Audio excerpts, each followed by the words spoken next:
How are you ding-dong diddly doing there, gamerinos? Hope you're having a flanderific day. Here with G and Bible Man. Please do not go around calling people hypocrites or heretics. Don't ever say that. Well, don't not ever say that. But Only if it's really those words are very deserved. strong. Yeah. Do you have anything to add to that, Steven? Yeah. No, I agree. Like, really, if anything, like, you ever call out something to people, it's best to do it out of love. And to your point of like, just you don't go around saying like, "Oh, you hypocrite," or "Oh, you heretic." 9.9999 out of 10, that is most likely not out of love. It's or it's like it comes across as like you want to be right, and you berate someone to the point of them saying that you're right.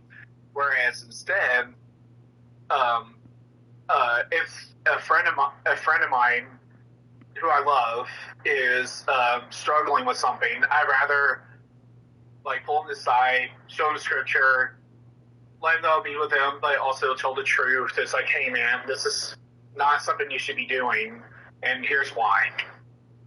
Right.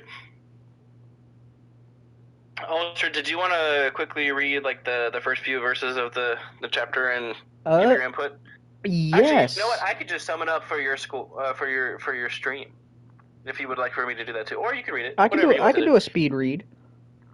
Then Jesus spoke to the crowd and to his disciples. The teachers of the law and the Pharisees are authorized interpreters of Moses' law, so you must obey and follow everything they tell you to do. Do not, however, imitate their actions because they don't practice what they preach.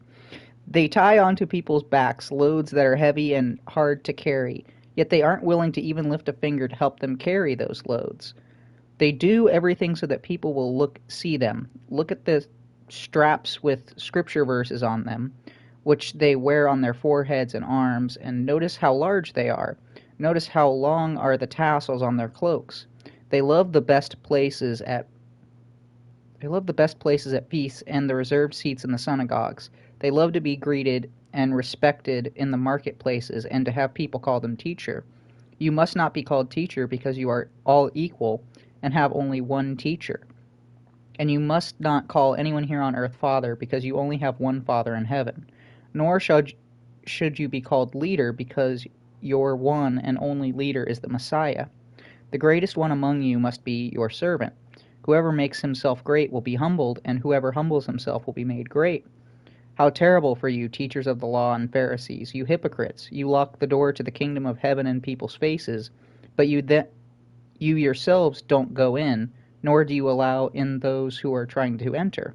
How terrible for you, teachers of the law and Pharisees, you hypocrites! You sail the sea and cross whole countries to win one convert, when you succeed, you make him twice as deserving of going to hell as you are yourselves. Okay, from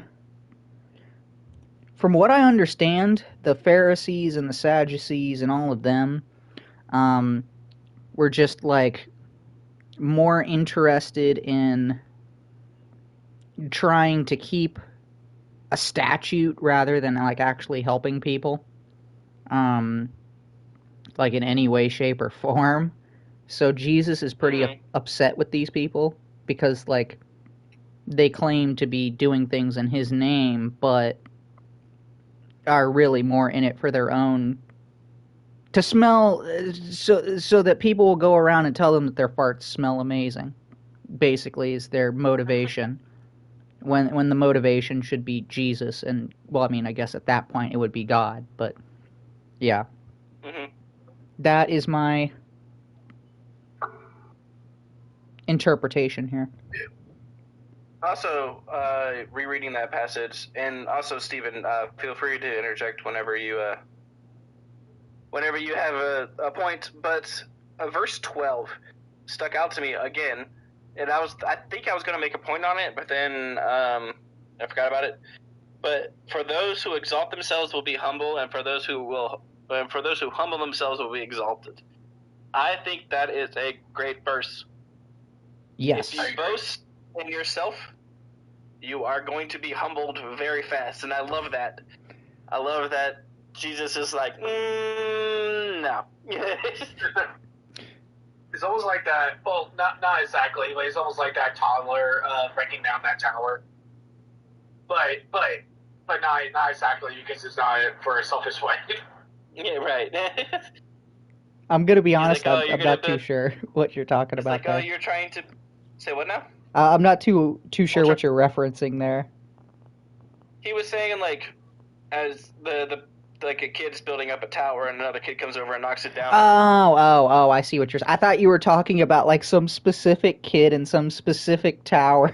Like someone had done like some art project or something and someone like destroyed it or something. I'd also like to point out, I feel like this is very similar to, oh, I forget what it's called. But I feel like, I don't know, I don't remember what it's called, but I feel like Jesus has also referenced like something similar to verse 12 in other places that we've already read in the book of Matthew so far. Am I off on that? If it has, it's been one of the chapters that I was not there for because I don't remember. Okay. All right. Fair enough. Yeah, I don't recall anything. I know the humility has been done throughout Scripture. I was just reminded, and I went ahead and looked at it. It's in Daniel 4.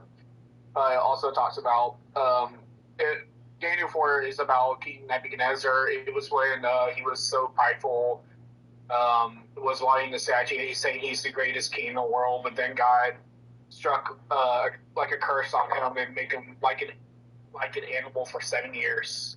And he literally said, this is like the last thing we ever hear of King Nebuchadnezzar, by the way, but it's verse 37. Now Nebuchadnezzar, praise his soul, honor the King of heaven, for all his works are right and his ways are just. And those who walk in pride, he is able to humble. So that's another one that's correlates to to what we read. Yeah, I feel like God really is not a huge fan of pride. Yeah. Did I lag out for a second? I don't think so. That was weird. It was like Discord made a noise on my end. Oh. Well, I didn't hear anything. Yeah, neither did I. So. Stephen. All right. In case you didn't know, I have a cochlear implant that gives me the ability to hear. So without it, I'm deaf. So hence the deaf joke. Okay. Yeah. Sorry in advance for all the deaf jokes I'll probably say. Yeah, it's totally fine. Yeah, it's all good. Sorry, I got a little sidetracked. We like jokes. We like jokes on this channel.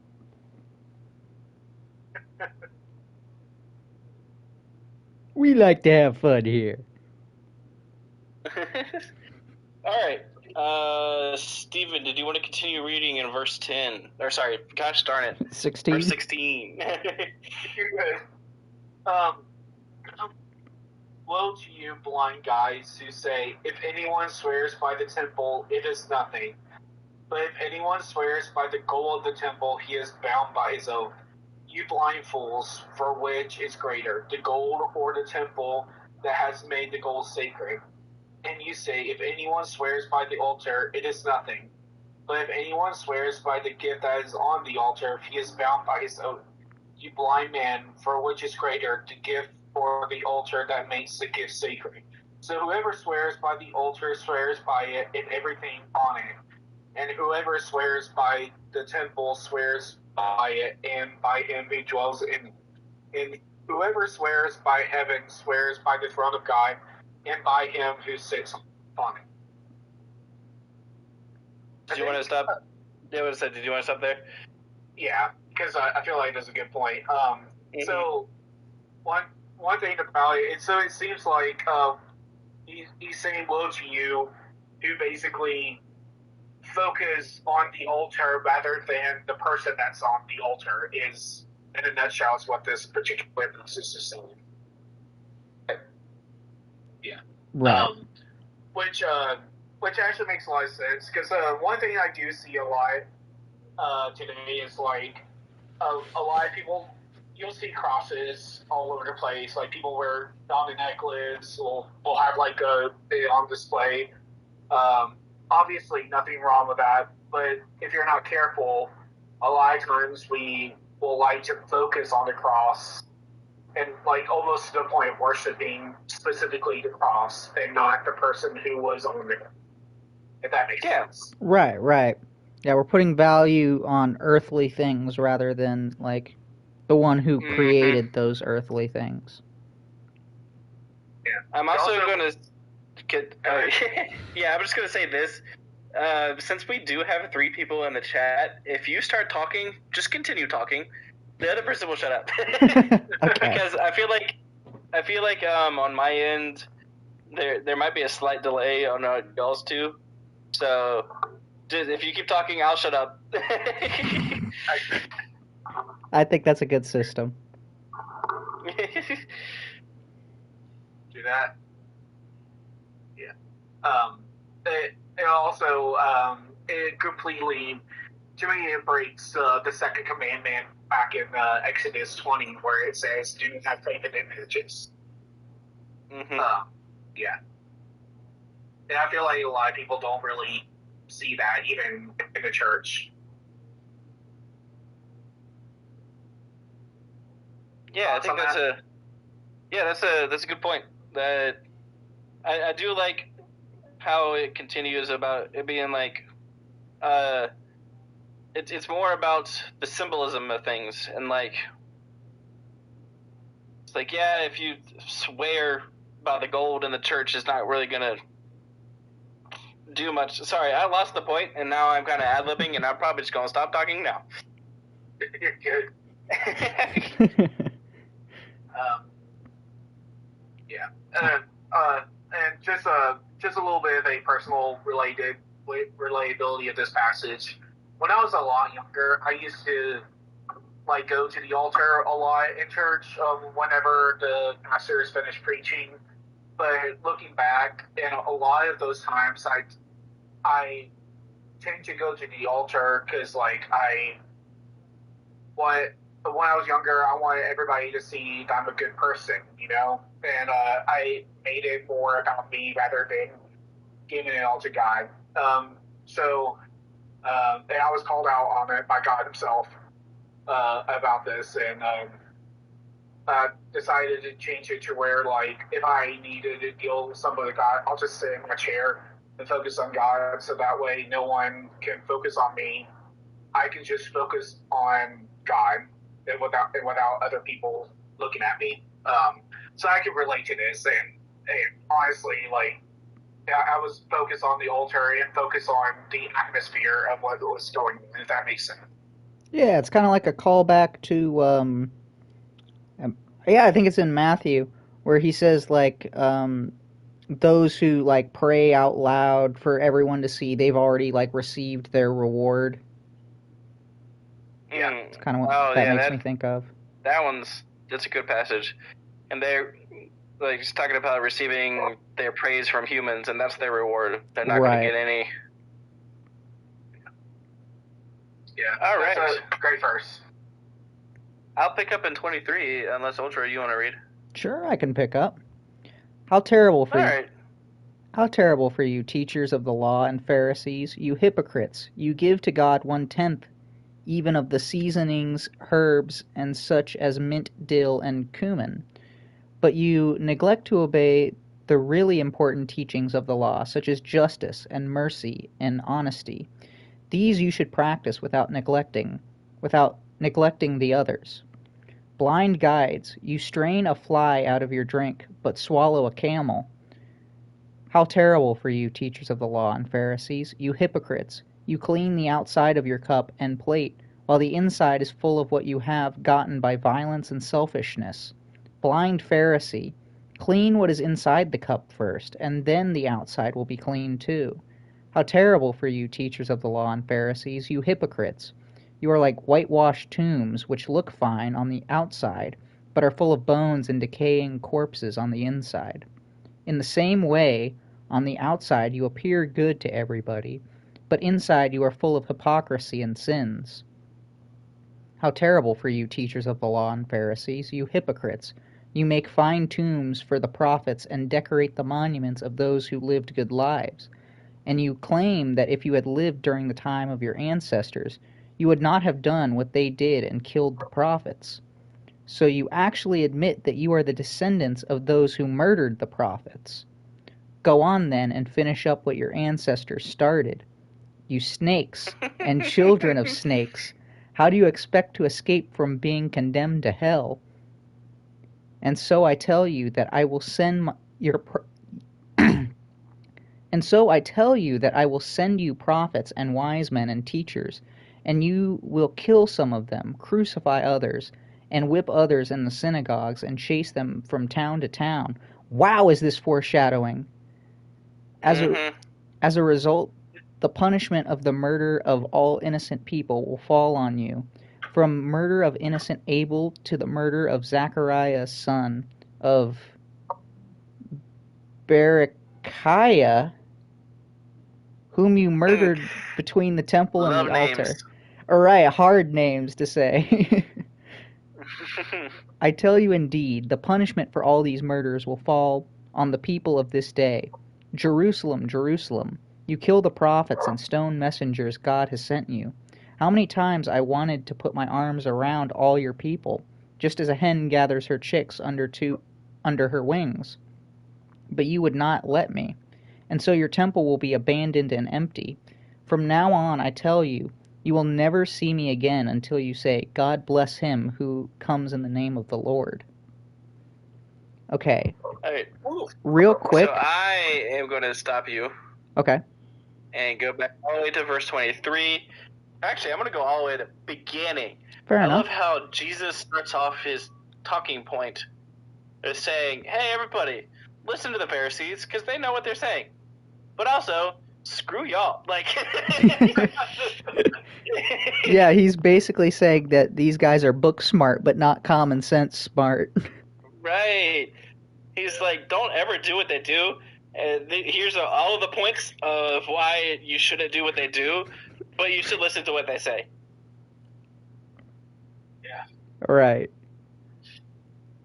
Yeah. Yeah, he's been fire. Oh yeah, no, he's flaming them. It was when me and Ultra read like these types of passages, we're always like, oh yeah, we love sassy Jesus. It's best Jesus, best Jesus. Did anybody have any points they wanted to bring up? Yes, I do. I just need a second. Oh, sorry. Okay, cool. I'll go ahead since you need a second here. My point isn't going to be too long. First of all, again, I love that you snakes and children of snakes. But yeah, no, this is amazing. He's just like, yeah, so you guys killed all the prophets, and guess what? You're going to kill me. You're going to run my disciples out of any town that they're in. And you guys are just kind of the worst. On top of this, in verse 37, he talks about he wants to gather the people of Jerusalem under his wings, right?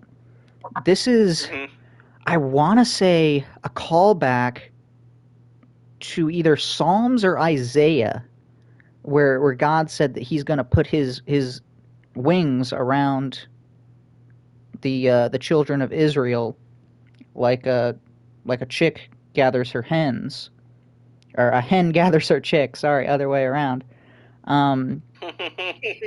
So that'd be a little weird if it was the other way around.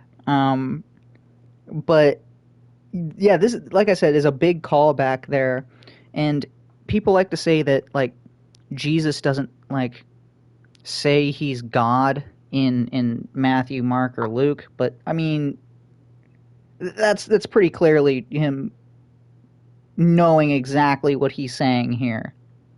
and he's mimicking what God the Father has said. And he's saying it to people who would 100% know that is exactly what he's doing. And it's part of the reason why they want to kill him throughout the book. It didn't specifically say it here, but, you know, I'm sure they didn't take that too well. I'm sure they didn't take anything from here too well. Well, I think when it starts in 33, when it says, how will you escape being condemned to hell? And then 34, therefore I am sending you prophets and sages and teachers. Some of them you will kill and crucify, others you will flog in your synagogues and pursue from town to town. And it immediately threw my mind to Stephen, like the person that they stoned after, or the person that they stoned in Acts just for being a good person, and people were like, "Yeah, I don't like that you're a good person, so we're just gonna say some bad things about you and then have you stoned." Yeah, and that's how we got Paul. Stephen had I'm sorry, go ahead. Oh no, that was it. I was just saying, and that's how we got Paul. Right, exactly. I remember Stephen did like a 2-chapter long history of the world, and basically called out the Pharisees like Jesus did at this point. And yeah, they were like, the Pharisees almost had like PTSD with the diss that Jesus gave them. They also did it to the gosh darn it, the disciples in Acts as well, when they were like preaching and people were gathering around, and the Pharisees were like, "Oh, we're gonna throw him in jail," and then God like sent an earthquake to the jail and let them all escape and told them to go back and teach. So they went back and taught, and then they brought them back to the Sanhedrin, and they were like, "Hey, we told you to stop. Why did you keep doing it?" And Paul was like, "Because God told us so." And they were like, "Well, stop." I'm paraphrasing like a lot. No, I'm pretty sure I remember that like, in there somewhere. They're like, "We should kill them." And then one dude in the Sanhedrin was like, how about let's not do that? Because if we do, then I think his reasoning was like, if you kill them, their followers are dispersed, or if you kill them and we are correct, their followers disperse and it wouldn't mean anything. But if we kill them and they are correct, like they are correct about Jesus, then you are going against God, and that is not something that I want to do. And so they're like, okay, we'll just flog him. Wow. Yeah. Yeah. And then you've got like Andrew, who was crucified in the X-shaped cross. I don't really know all the details of that, but right, yeah, I forgot he was upside down too. Yeah, I think Luke was also crucified, if I'm not mistaken. A lot of Jesus' disciples were actually crucified, and other people like Luke, who's not a direct disciple of Christ. Right. Even when also, I feel like I'm whitewashed. Like my entire room is gray tone. Hang on. There we go. That's a little better. Didn't someone get boiled alive? Sorry, I just wanted to throw that in there. Didn't someone get boiled alive? Possibly. That was John, actually. He didn't die from it, which that's gotta be pretty rough after the fact. But yeah, John was a different case. They tried everything they could to actually kill John, but God was literally not done with him yet, so they gave up and banished him to an island. It was a pretty difficult island. I think the island is made out of rocks. Patmos? So he was barefoot, that was rough. And that's where he wrote the book of John, 1st, 2nd, 3rd John, and Revelation. So, John was literally the only disciple that did not actually get killed for his faith. But they tried.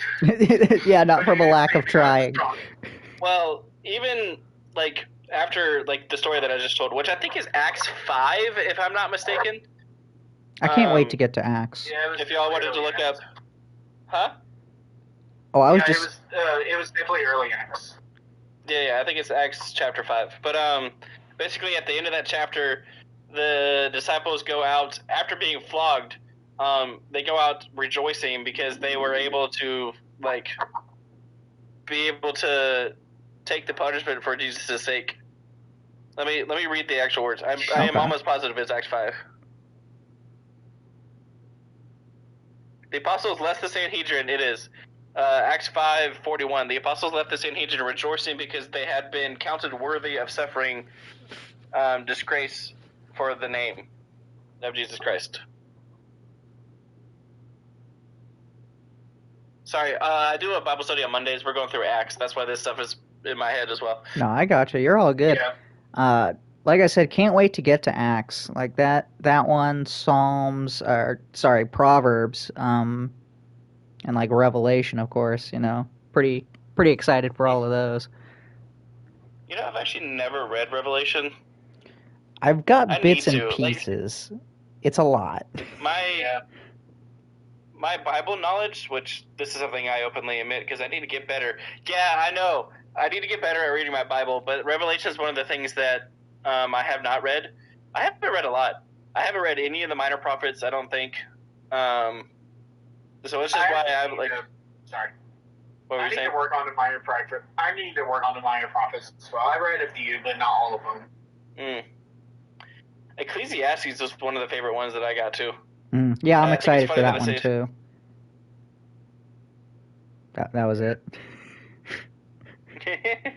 Rocky mentioned on the chat about Habakkuk. Yeah, Habakkuk was a really great book in the Bible as well. Habakkuk is one that I would personally recommend studying. Which book of the Bible has the donkey that starts straight up talks to the dude? I believe that was in Exodus. No, I don't think it's in Exodus. It was one of the law books. It might be in. It was in one of the law. It might be in Deuteronomy, because I've read through Genesis and Exodus and Leviticus, and I don't remember it being in either of those three books. Because Exodus. Yeah, I said Exodus. I actually meant like one of the law books of Moses. That was a mistake on my part.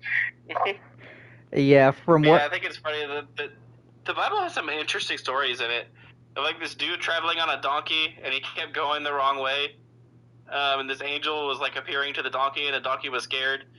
It's the dude that was riding the donkey kept beating the donkey, like, "Hey, I'm telling you to go this way." And finally, the donkey was like, "Hey, man, I see this angel. Please stop going that way." Yeah, it's funny. In Genesis, a lot of those like main Sunday school Bible stories that like you get come like one right after the other. Like, you go straight from like Adam and Eve to Cain and Abel to Noah and Tower of Babel, and like it's crazy. It's literally like a little novel. Yeah, that's literally the first 11 chapters of Genesis. So right. You just said.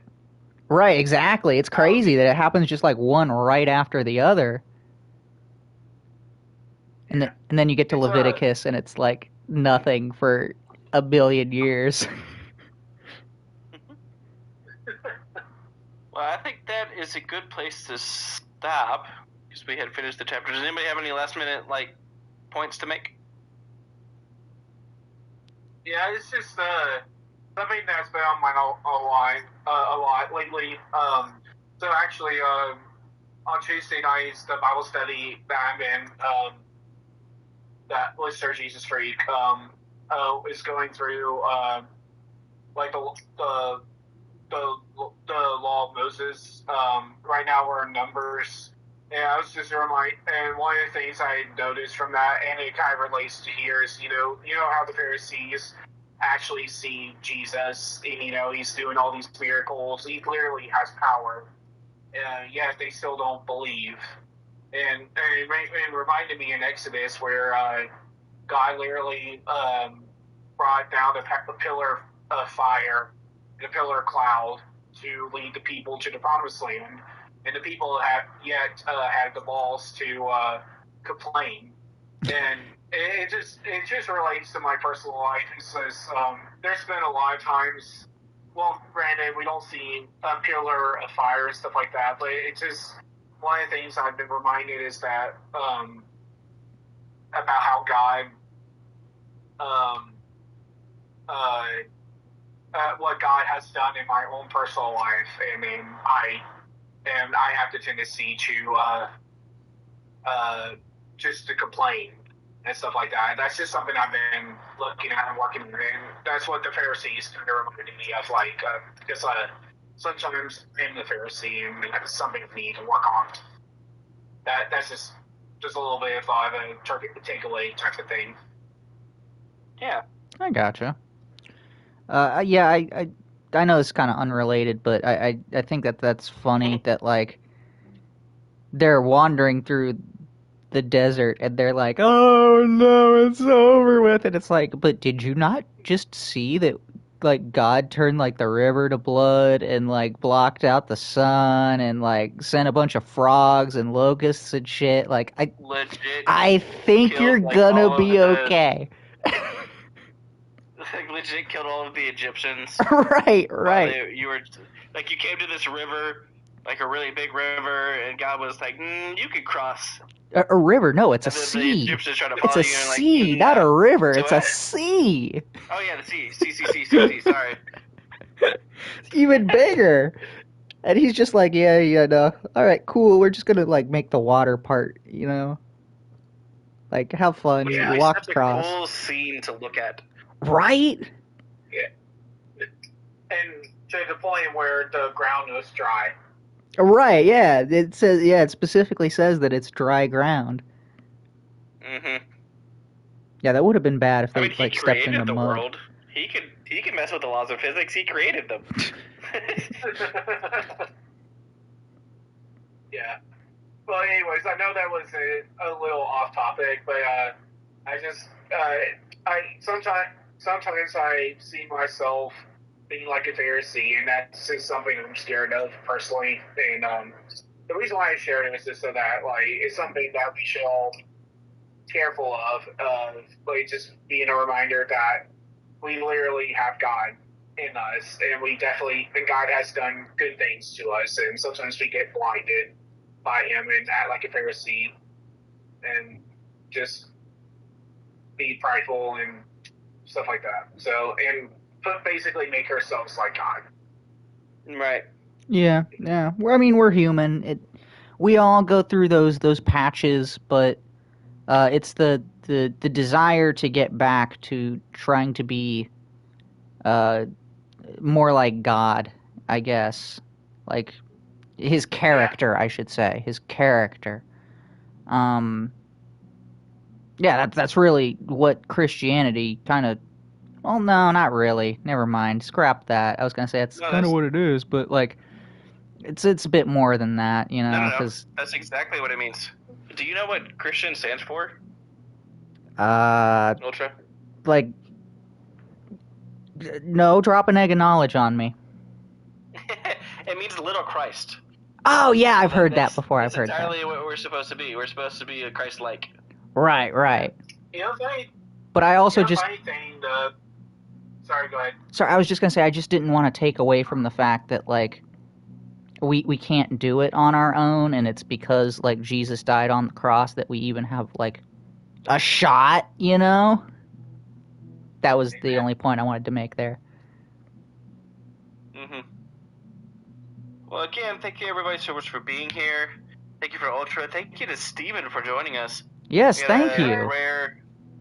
Rare, what's the word? Rare cameo from the Bible man himself. Yeah, give us an Excelsior. Yeah. And thank you to everybody who watched. I enjoy doing this more and more every time I do it. So, same. The more people that show up, the more it makes me want to do it more. So, thank you everybody so much for watching. Remember to go forth and fight with honor, and I'll catch you in the next one. See you, and God bless. Bye, guys. All right, thank you for joining me, Bible Man. Thank you for joining me, G. Bye, Steven. Thank you to anyone else who may have tuned in and didn't chat with me. I really appreciate it. Thank you to the YouTube crowd who's going to like and subscribe, even though I don't have the last video, G. Unfortunately, I think you're just going to have... I'm working on it.